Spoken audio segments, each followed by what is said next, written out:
on se retrouve aujourd'hui dans une nouvelle vidéo, première vidéo de 2022, donc bonne année, bonne santé. Voilà, je vous souhaite tout le meilleur pour cette nouvelle année. Et voilà, qui dit nouvelle année, dit bilan de ce qui s'est passé l'année précédente et les projets, ce que j'aimerais bien mettre en place pour l'année qui arrive. Donc eh bien on va commencer par le bilan 2021.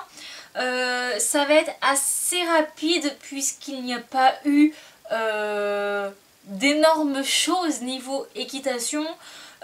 Concernant ticket, il n'y a vraiment pas grand chose à dire. Je crois que c'est l'année où je l'ai le moins monté. Pas pour des raisons particulières, c'est juste que voilà, je ne l'avais pas.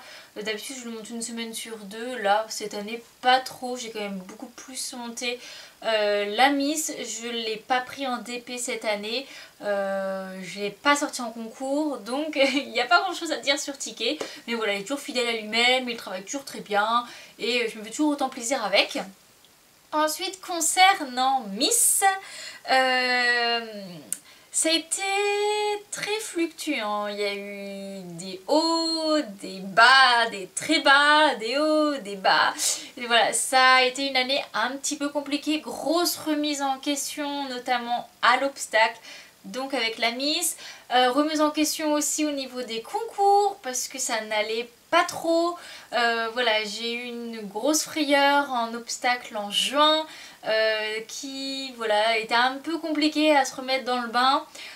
Mais sinon, la jument, voilà, très bien. Elle a donc eu 18 ans en juin 2021. Toujours la forme, donc ça c'est génial.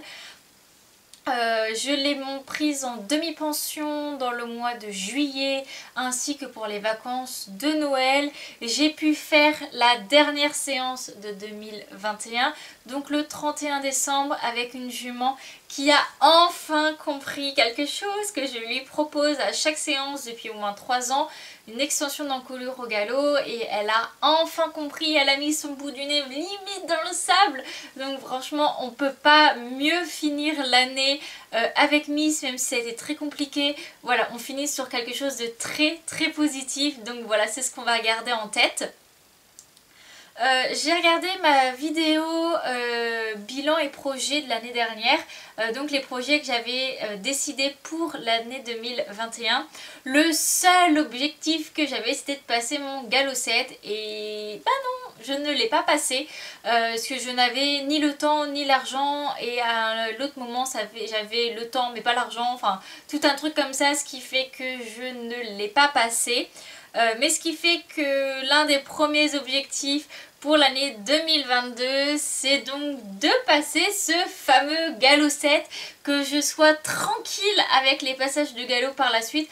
Voilà, j'ai vraiment envie de m'embêter entre guillemets cette année à le passer pour après être libre de pouvoir passer en amateur quand je veux, sans me dire oh là là, faut absolument que je passe mon galop 7, tout ça tout ça. Donc voilà, je veux mon galop 7, donc on va travailler pour, hein, voilà.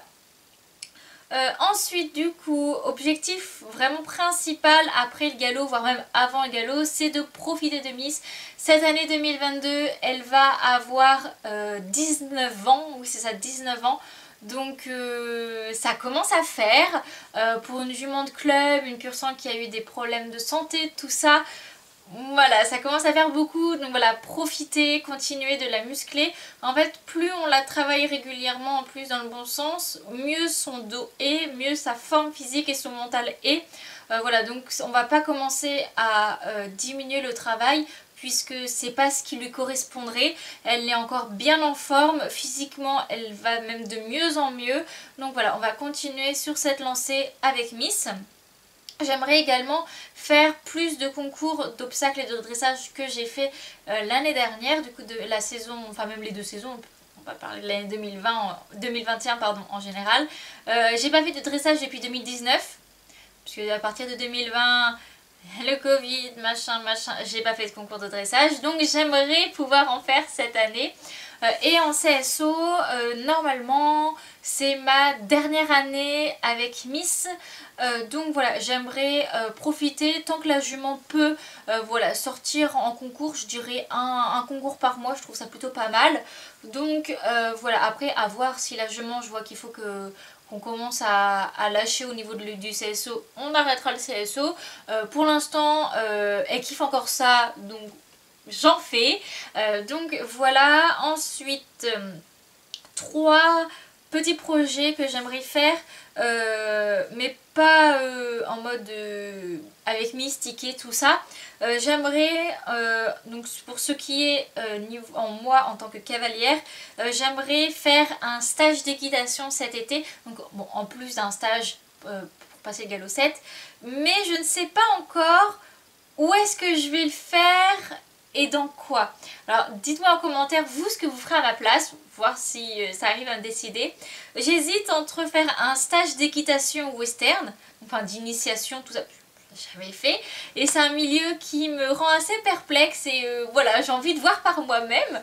Donc voilà, faire un peu de western, ou alors faire un stage à Fearful, faire plus tout ce qui est c'est donc travail à pied, trek et puis voltige, enfin là où tu fais un petit peu des figures où les chevaux tournent les uns derrière les autres. Voilà, c'est quelque chose qui m'intéresse aussi, et pour le coup Fearful est vraiment pas loin de chez moi, alors qu'au niveau western je ne sais pas s'il y en a dans ma région. Voilà, donc si vous savez qu'en Normandie ils font des trucs niveau western, dites-le moi. Et voilà, c'est quelque chose voilà, ça me plaît, donc à voir.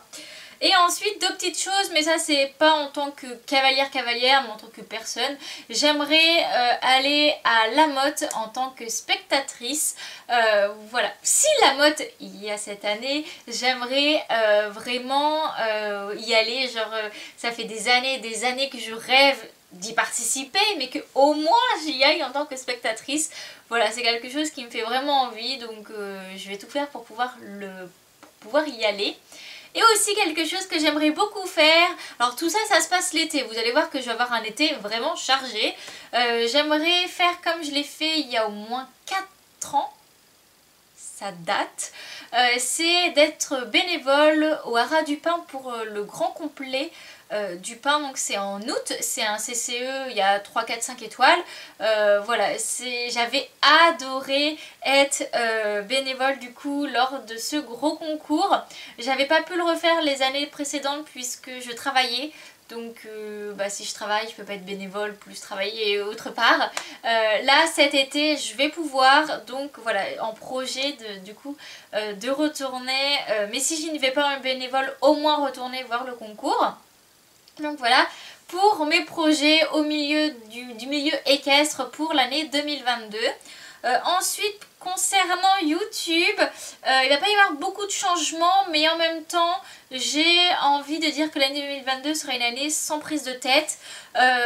C'est à dire que si je publie une vidéo, je publie une vidéo dans la semaine. S'il n'y en a pas, c'est pas grave, il n'y en a pas. Avant je me forçais, si j'avais pas envie de faire du montage, parce que ça m'arrive des fois de ne pas vouloir faire de montage, à me forcer à le faire pour pouvoir vous sortir une vidéo.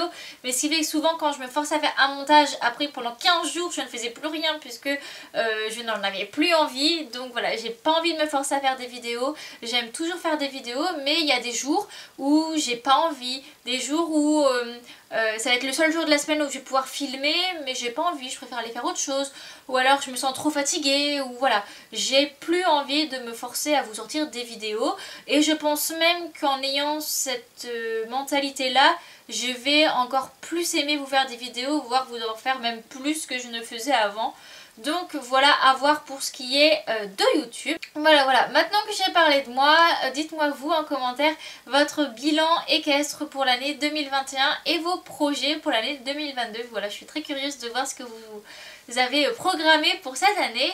Et donc on se retrouve une prochaine fois pour une prochaine vidéo. Bye bye!